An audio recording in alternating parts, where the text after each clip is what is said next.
why to understand everything?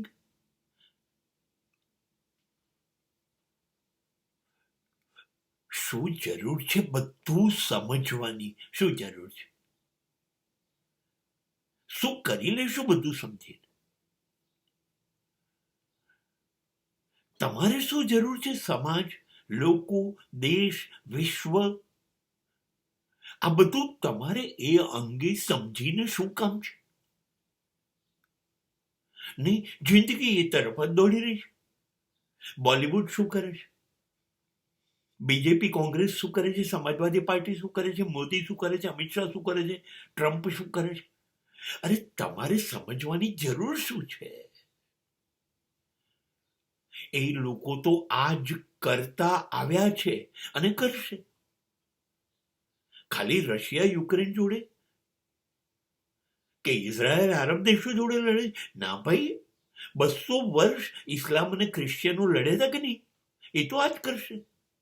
Hitler 2 વિશ્વ યુદ્ધ લડે તો કે નહીં? આજ કરશે. સ્પોર્ટ્સ તો એમનો બિઝનેસ થઈ ગયો છે, ફિલ્મ એમની બિઝનેસ થઈ ગયો છે, તો કમાશે કે નહીં? એ આજ કરશે. રાજકારણીઓ એ જ કરશે જે નથી કરવું. શું કેમ તમારી જાતને અંદર? અરે બધા સગાઓ, આ કાકા, મામા, માસા, ફુવા, ફોઈ, એ લોકો શું કરે છે? તમારે સમજવાની શી જરૂર? અરે એમને છોડો. હું તો ત્યાં સુધી કહું છું કે તમારા સંતાનો શું કરે છે,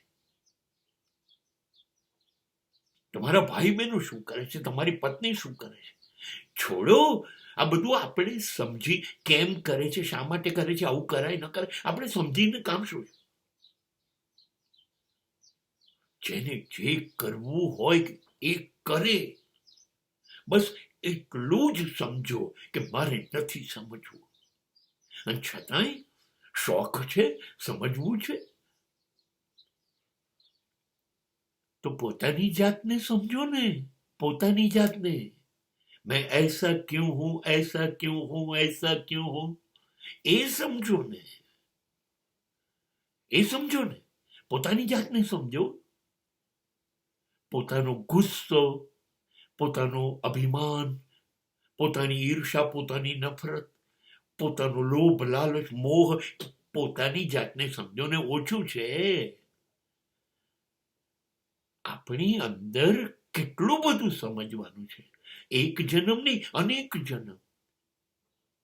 અને આપણે મંડ્યા છે બીજા શું કરે છે? ગો ટુ હેલ, તુસી જાઓ પહાડ में.